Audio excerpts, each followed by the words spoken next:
हे फक्त भगवंताने करावं. मानवाच्या देहाच्या कक्षेतली ही पुढची गोष्ट आहे. पृथ्वीचं जाऊ द्या, आपला आपला घरमाना परिवार बी आपल्याकडे तुटतो. पतीने सांगितलं कसं तर चहा कर, ती सांगते दूध गरम आहे. पत्नी सांगते दूध गरम आहे. दूध नाही, त्याला चहानी इच्छा आहे ना. नहीं नहीं नहीं, हमारे डैम के साथ चलेगा विषय. घर आपण तृप्त करू शकत नाही. पृथ्वी ग्रामपंचायत जरी किती असली तरी सर्व गाव तृप्त करणं होईल का? काय ना इथलं भाडे आयुष्य करेल होतं, पैसा खायला काटा पडेल. कितीही करा गावाला जैसे थे. माता मावल्यांना कितीही पतीने सेवा केली तरी त्यांचा एक पाहणा असतो. खानदानी होतो म्हणून राहिलो. दुसरी सारखी कैसे निघ जाते, बट्ट्यात निघ जाते, ते कुठे जाते?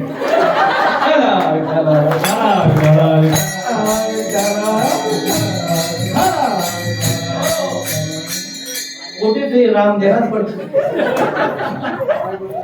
पण तो हा पायंडा आहे, ती वाक्य रचना आहे. पृथ्वी जेने तृप्त केली, पृथ्वीला तृप्त करणारा भगवान ऐका काय नवल आहे. यशोदा त्याशी भोजन घातले. भगवंताने इकडे तिकडे उड्या माराव्या, कडवा म्हणून हाक मारावी माता यशोदेने. परमात्म्याच्या कमरेला सुंदर तो नवरत्नाचा करदोडा आहे. पायामध्ये नुपूर आहे, आरक्त असे पोट आहे, गुलाबी चटक, बारीक बारीक बारीक असे इंद्रायणी तांदळासारखे दात आहे, घुंगराले केस, छोटी छोटी बोट, त्याच्यामध्ये सर्व बोटांमध्ये सोन्याच्या अंगठ्या. नंद बाबाचा तो मुलगा आहे. आणि त्याने गल्लीतून पडावं खानसिंग बाबांकडे बसाव, पडत चालावं त्याने. आणि यशोदा मातेने मागे जावं. अरे कन्वा रुक बेटा, थांब थांब थांब. त्याला कडेवर घ्यावं, दही दूध भात कालवावा, त्याच्यावर लोण्याचा गोळा टाकावा, त्याच्यावर खडी साखरची भुकटी टाकावी, बदाम काजू पिस्ता अक्रोड किसमिस याचे खूप टाकावं, आणि थोडं वरती लोसनं तिखट टाकावं. जे आपलं हे देवाला नैवेद्य चालत नाही. देवाला मिठाचा नैवेद्य नको, लसूण कांदाचा नैवेद्य नको आहे. आता भंडाऱ्यामध्ये तुझा लसूण कांदा टाकला जातो, हा प्रसाद निषिद्ध आहे. देव त्याचा भोग घेत नसतो.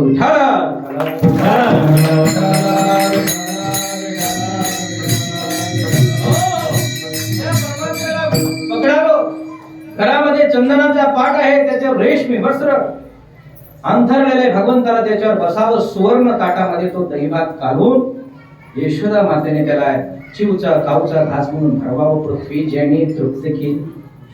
प्रेमाचा भगवान थोर एवढा असणारा व्यापक यशोदेच्या जवळ बसतो आणि यशोदेच्या हाताने तो भगवान खातोय. यशोदा त्याशी भोजन घाली, नवल केवडे न कळे कान्होबाचे पुढे. अजून त्याचा विशेष काय? भंगाचं चौथं चरण. ईश्वरा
ब्रह्मांडे उदरी आणि किती विश्वव्यापक, संपूर्ण विश्वापेक्षा मोठा आहे. मग एवढ्या व्यापक परमात्म्याला गवळणीने कडेवर घ्यावं कसं शक्य आहे? समजा 100 किलोचं पोत आहे आणि छोटीशी मुलगी म्हटली एक पोत मी कडेवर घेते, शक्य आहे? नाही. पण तो भगवान भावाने इतका छोटा होतो, इतका लहान होतो, विश्वव्यापक असणारा भगवान, आणि गवळणीने त्याला कडेवर घ्यावं हे नवल आहे. गवळणी त्याशी कडेवर घेतली. काय झालं? एकदा भगवान चिडले, रडायला लागले.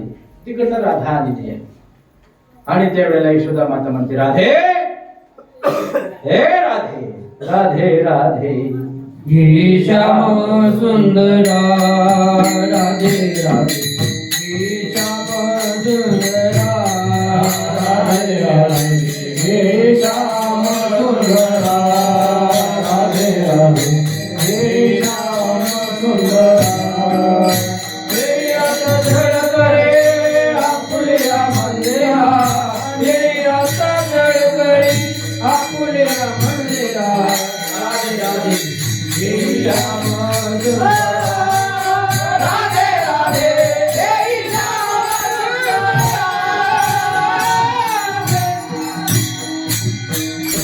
राधेला सांगते या देवाला घ्यावा चिडलेला आहे आणि राधेने भगवंताला घ्यावं कडेवर घ्यावं. गिरीशने आता छड करी आपुलिया मंदार विश्वव्यापक कमळापती.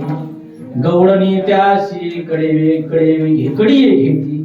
नवल केवळे केवळे नकडे कान्होबाचे कोडे. पण हा भगवान नटधारी आहे. नट शब्दाचा अर्थ काय? नटणे. नटणे म्हणजे वेगळी वेगळी वेशभूषा घेणे. भगवान तुमच्या आमच्यासाठी वेशभूषा घेतो. कशा पद्धतीने? त्याला तर काही जन्म नाही, मरण नाही, रंग नाही, रूप नाही, निर्विकार निर्गुण तू चिरंभराया. पण भक्तासाठी तो भगवान सर्व काही करतो. मग नटधारी, जसा बहुरूप्याची रावराणी स्त्री पुरुष भाव नाही म्हणी लोकसंवादनी तैशीची करते. पार्ट घेतात, नटतात. आता आपल्या रामायणामध्ये दोघांनी पार्ट घेतली. एक मुलगा होता आणि एक मुलगी होती. मुली होत्या. मी तुमची सांग. पण त्या दिसायला काय दिसत होत्या? राम आणि मग त्यांनी काय केलं? नटले होते ते. तुकाराम महाराज म्हणतात, तो भगवान नटधारी आहे. तुमच्या आमच्यासाठी तो नटतो. जसं मुलाला जर खोकला आला मग ते खोकल्याचं औषध तो घेत नाही. नाही थोडंही मी नाही घेणार. आई काय करते? ते औषध बाटलीतून चमच्यात घेणार आणि स्वतः पिऊन दाखवते. मायला खोकला आहे का? औषध पिवाने गरज आहे का? मग का प्याली? तो प्यावा म्हणून. तसं भगवंताला अवतार घेण्याची गरज आहे का? त्याला काही आवश्यक नाही. पण तुमच्या आमच्या उद्धारासाठी तो नटधारीपणा करतो. स्वतः अवताराला येतो. अवतार तुम्हा धराया कारण उद्धारया जन वाटावया भक्ती भाव धर्म कुळाचारी नाम विभो. तुमच्या आमच्या उद्धारासाठी जशी वानरा हाती लंका घेऊन तुका, तो आपल्या कल्याणासाठी तुम्हाला प्रेम भक्ती देण्यासाठी भगवान नटतो. अभंगाचं शेवटचं चरण. तुका म्हणे नटधारी, तुका म्हणे नटधारी, तुका म्हणे नटधारी, तुका म्हणे नटधारी. भोग भोगुनी ब्रह्मचारी, भोग भोगुनी ब्रह्मचारी. नवल केवळे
तुका म्हणे नटधारी भोग भोगोनी ब्रह्मचारी तो परमात्माचा आहे.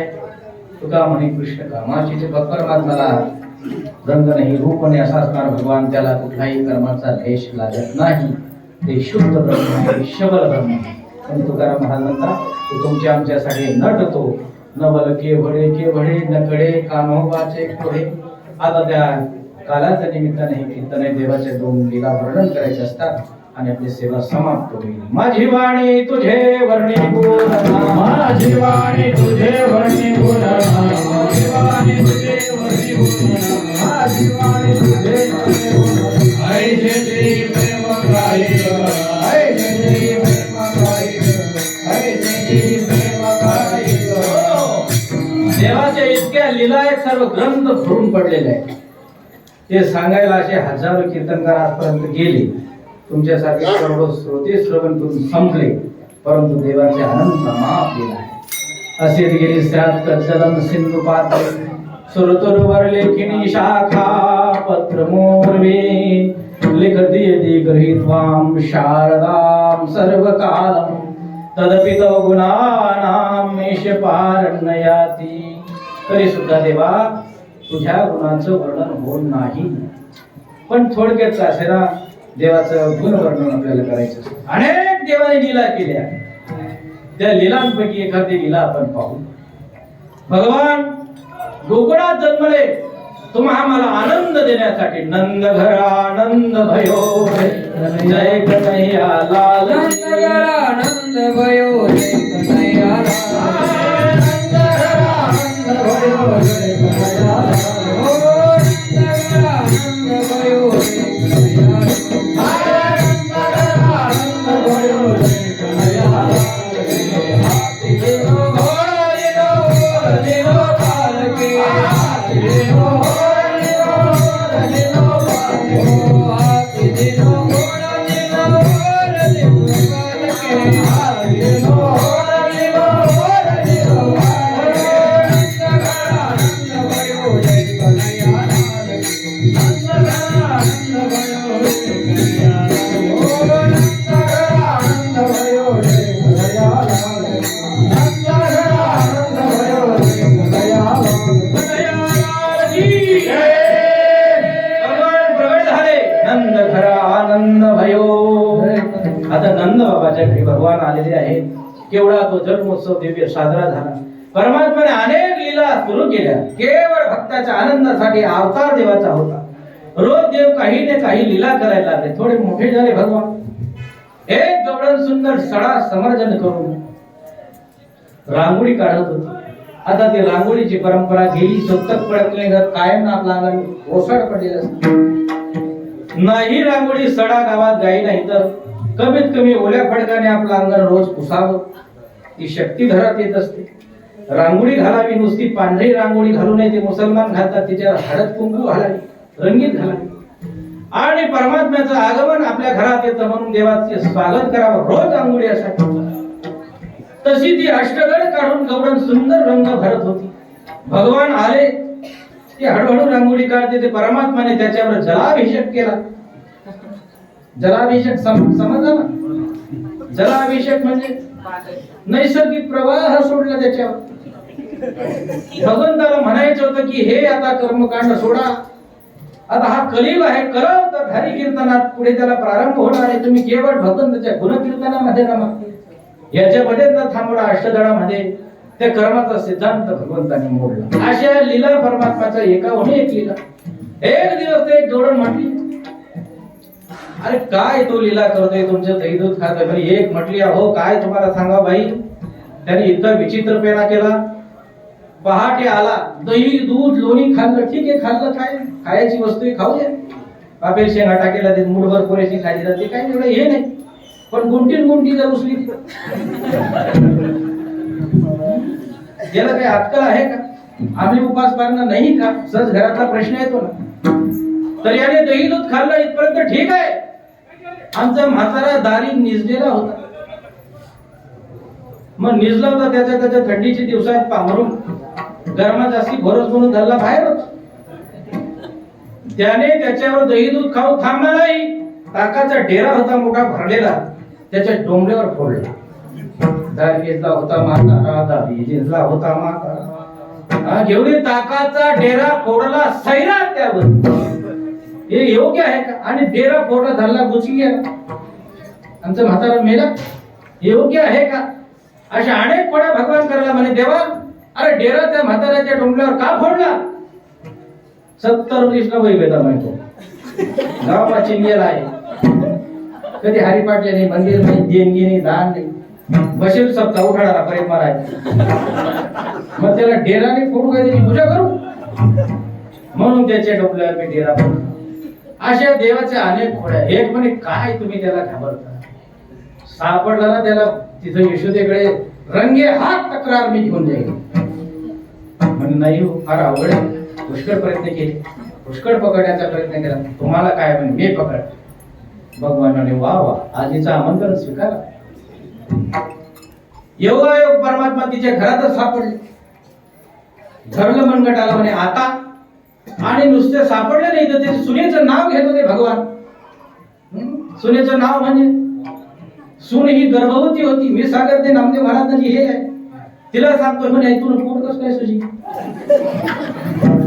ही काही लीला आहे, काही बाल लीला आहे परमात्म्याची अजूनही मुळे. आणि असं करत असताना प्रत्यक्ष त्या तिच्या सासूने पाहिलं, फारच आगाऊपणा हा करतोय. एका हाताला देवाला पकडलं, एका हाताला सुनेला पकडलं, रंगे हात, आणि निघाले रस्त्याने. आता म्हणे सर्व लोक पाहत आहेत, चालला हा तो भगवान आहे. परमात्म्याने तिच्या मुलाचं रूप घेऊन घेतलं. चालता चालता देवाने काय केलं, तिचा मुलगा झाला भगवान. आणि ती होते चाल आता कसे यशोदेवीकडे येते का, पहा तुला आता कसं तुझे हे करते हे करते. लोक म्हटले तर डोकं फिरलं का, एका हाताला मुलाला आणि एका हाताला सुनेला ओढत चालली, बोलते काय तोंडाने. माझ्या सुनेचं नाव घेतलं, माझ्या सुनेची विटंबना केली. लोक म्हणे ते तू लग्न झाले, तू काही नको, तुला काही तिला डोक्यात फरक पडला की काय.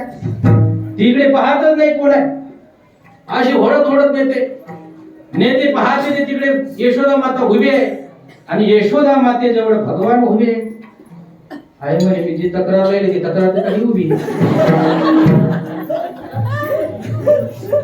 जेव्हा मागे पाहिलं तर तिचा मुलगा आहे.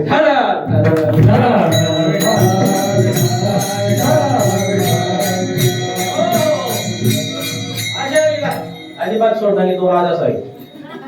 मी तो वेगळा सर्वजण थोड्या जीवाच्या लीला आहे का, जसं भंडारा म्हणजे कीर्तन नाही.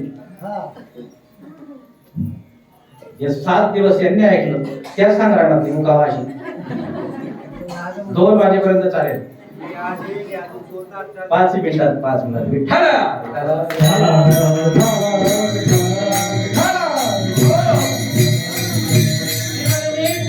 आता तू इथं कशाला घेऊन आली, घरीच त्याला बांधायचं. म्हणीला जास्त पेमेंट झाले. तिळमात जरी होय अभिमान, मेरू तो समान भारले. संसारात अभिमान मत करणा बंदे. ज्याला अभिमान आला त्याला देव मातीत घालते. तिला अभिमान आला त्याला मी भांडेल. हे काय भांडण्याची अशी भाषा वापरली. भगवान तिच्या घरी चालले, तू काय भांडतेस, मी येतोच. पूर्वीचा काळ मोठमोठे डोकं असायचे, वेण्या असायचं. आता ते बापकड आणा, तो घागरीकडे हातीने गवडत काही बांधा. आणि गोपालांना बी मोठमोठ्या दाढ्या पिशा वगैरे असायचे. ते गाढ निद्रेमध्ये असताना परमात्म्याने लीला केली. हिची दाढी सावधान सोडते, सावधान होय सोडता हे दुर्लभजी वाटाला. पण तिची दाढी आणि तिची वेल देवाने काय केली, गाठ मार. गाठ मारल्यानंतर नेहमीप्रमाणे परमात्मा घेऊन गेले. गेल्यानंतर पहाटेचा टाइम आणि लोड सेटिंग, त्याला वीज कपात होती. नेमकी नेहमीप्रमाणे पूर्वी महिला माता उठायच्या लवकर, आता त्या उठत नाही. आता त्या लाडक्या बहिणी झाल्या. आता याने उठायचं, स्नान करायचं, पुन्हा त्यांचं पाणी लावून द्यायचं. हार झालं तर चहा करायचा, 2 कप चहा तिचा पण टाकायचा, आणि चहाची बशी घ्यायची आणि जवळ जायचा थोराजवळ.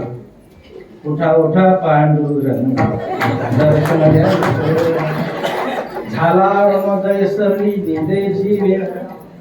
असा हा प्रकार वाटला. पण पूर्वी तसं नव्हतं. माता भगिनी लवकर उठायच्या, सर्व आटोपून आपल्या स्वामीच्या सेवक झाल्या. उठल्या, दौडून उठली तरी वेणीला झटका बसतो. मी सांगत नामदेव महाराज येतात, मस्त होडी या मातली धांगडी करीत असे होडी, होडा होडी म्हणे माझी दाढी ताणते, तुला डोक्याचा भाग आहे का. किसानी आली धावून म्हणे गे बाई, केली काय करणी.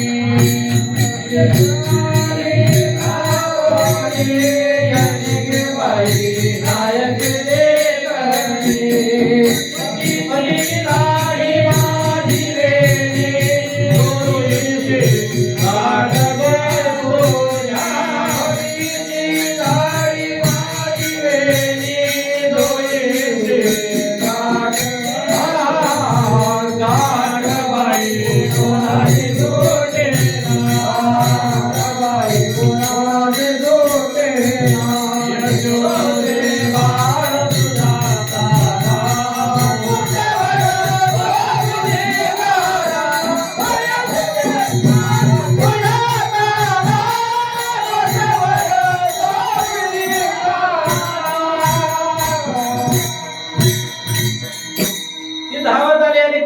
करणी पतीची दाढी माझी योग्य तक्रार भांडली देवानी. तो पुढचा भाग आहे तो म्हणतो तू दाढी माझी ओढते.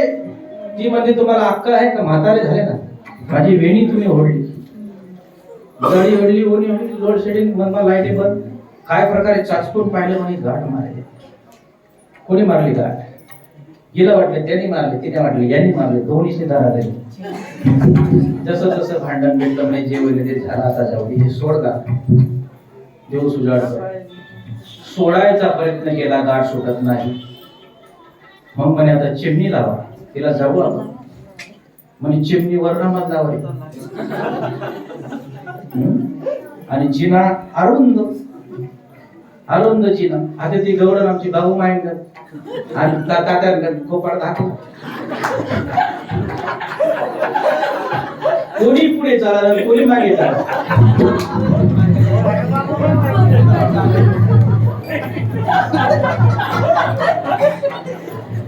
गवडण जिना चालायला लागली, तात्या आठ चालायची.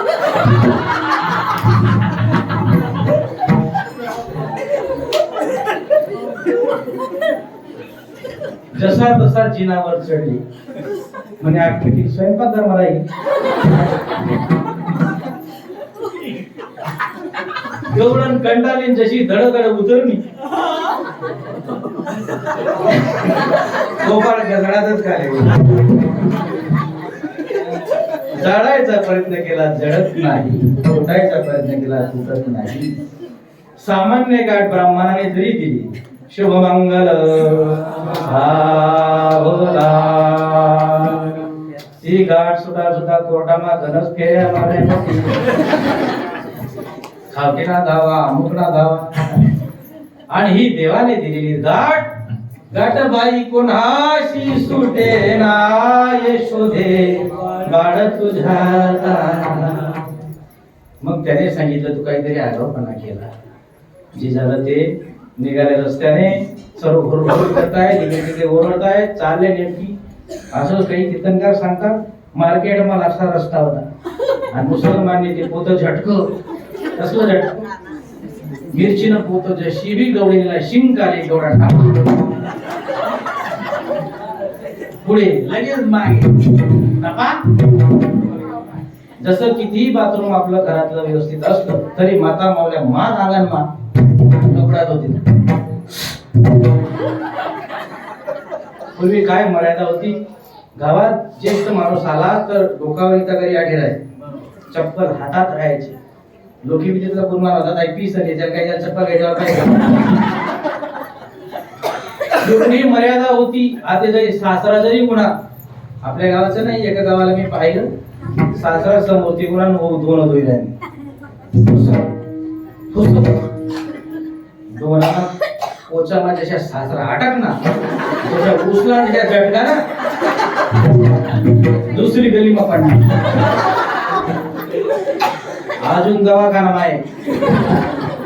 जर आपण कीर्तन संपलं जेवण करून जाऊ तिथे कीर्ती अशा सुनेचा सत्कार केला पाहिजे. काही घरांपुढे जाताना सुद्धा घाबरत घाबरत चालत मी हृदय कोणी भाजी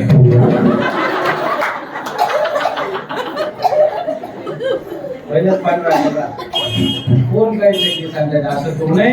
ही धर्म मर्यादा आहे.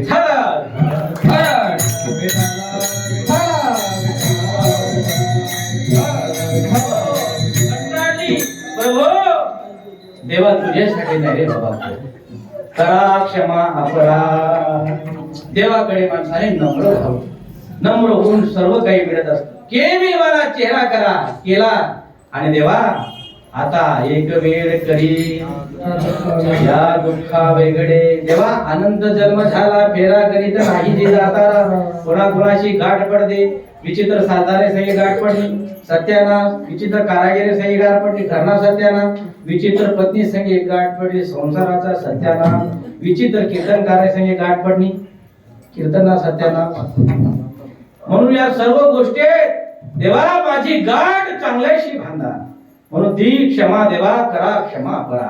देवाने दृष्टी टाकली गाठ संध्याच्या सुटल्या गाठ. संशय मिटला, आनंद झाला. तसा फक्त भगवान हा आनंद देणारा परमात्मा आहे. देवाने आनंद दिला आणि सर्व गौरणी प्रकरण केल्यानंतर यशोदा मातेने भगवान म्हटले, भगवंताला यशोदा माता म्हटली, देवा आता फार झाला रे, आता काय कर, आता निघा तुम्ही इथून, पुढे जा. खांदी कोंबडी तारावया जातो जारंग पाणी, गोधडे तारावया जातो जारंग पाणी. सारंग पाणी गोधने चारावया जातो. प्रमाण असं म्हणणं की गाई चारानं किती खूप लागला.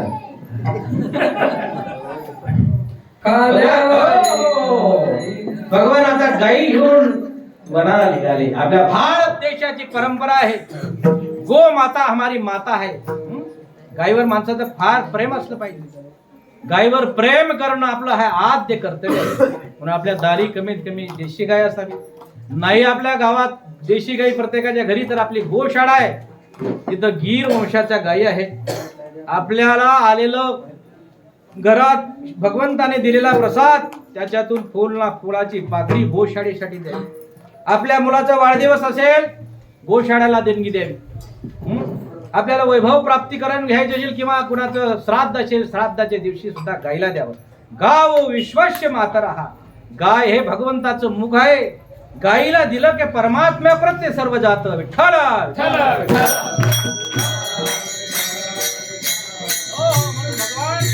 गाई चारायला निघाले. देवाने सर्वांवर नजर टाकले, सर्व गोपाळ एकत्र केले. अरे तुमच्या तब्येती कशा झाल्या, काय झाल्या वगैरे वगैरे. गायीचं दूध दही तूप, देवाने ती सेना निर्माण केली. आता गायी चारायच्या, दूध प्यायचं, अनेक प्रकारचे खेळ खेळायचे. असे खेळ रंगले देवाचे जंगलात. काय काय खेळ रंगले? पूर्वी हुतू खेळ होता, तो आम्हाच्या वेळेला पण नव्हता. अण्णांच्या वेळेला तो हुतू म्हणजे कबड्डी. हुतू दम धरून तो खेळ होता. आता सर्व बिनदमाचे खेळ झाले आणि सर्व पाव खाऊन आसपास व्हायला लागले. दूध पिणारं कुणी राहिलेलं नाही. भगवंताने सर्व गोपाळ पुष्ट केले. अनेक प्रकारचे खेळ, सूर पारंब्या वगैरे, हवादाबी, चेंडू फडी, त्यावेळेचा आपला भारतीय हा क्रिकेट खेळ आपला आहे. तो पण कसा होता? चेंडू खाली पडू द्यायचा नाही. खेळा रे खेळा वरचे वरी, खेळा हातीच्या निशिते तो काठीची खाय टोळा. अनेक देवाने खेळ केला, अनेक लीला केला. शेवट गोपाळ म्हटले, देवा रे फार झालं, खांदी भार पोटी भूक, काय खेळायचे सोग, झाले आता वेळ मनाची नाची दोऱ्या, नाची दोऱ्या, नाची दोऱ्या.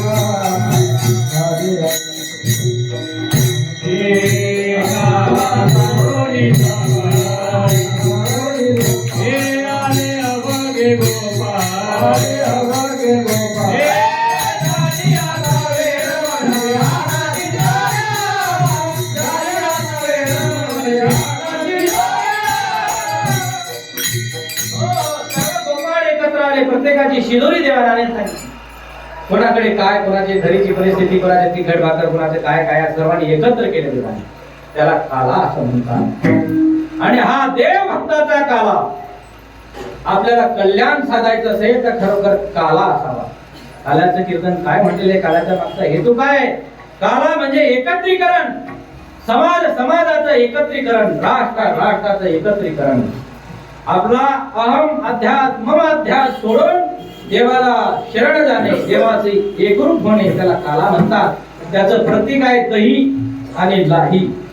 दही आणि लाही एकत्र करा, थोड्या वेळाचा हात फिरवा, दही सापडेल का लाही सापडेल? दही ही नाही ने लाही ही नाही, एकरूप होऊन जाते. तसा समाजातला कंटकपणा थोडा, वैरभाव समूळ विसरती.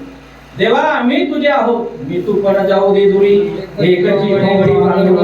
घराघरातलं वैमनस्य जावं, गावागावातलं वैमनस्य जावं, जातीतलं वैमनस्य जावं. देवाने सर्व गोपाळ एकत्र केले आणि परमात्माने सर्वांचा शिदोरे एकत्र केला, त्याचा काला केला. सर्व एकत्रीकरण म्हणजे काला. संतांनी एकत्रीकरण केलं. एकत्रीकरण शिवाय आपण प्रसाद शिवू शकत नाही. म्हणून देवाने गोपाळनाला हा काला केला आणि त्या कालाचा प्रसाद पात्र साधू संतांनी परंपरागत आपल्याकडे इथपर्यंत आला. हा काला देवादिकांना दुर्लभ आहे विठ्ठल. हा काला भगवंताने द्वापारयुगामध्ये केला, तोच काला संतांनी पंढरपुरामध्ये वाढवंटात केला. हीच कालाची परंपरा आहे वारकरी संप्रदायाच्या दृष्टीने गावागावापर्यंत आली आणि सर्व कथेचा सारांश कालाच्या कीर्तनाने सांगता प्रत्येक सप्ताहाची होत असते. म्हणजे आपलं सर्व वैरभाव समोर विसरती आणि सर्व एके ठाई होती. हा बोध आपल्याला काल्यातून मिळतो. विठ्ठल विठ्ठल.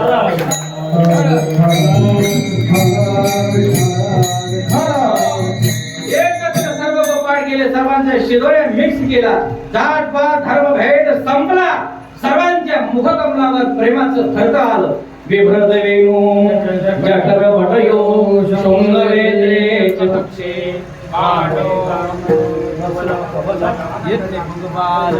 कुंडली कवरदार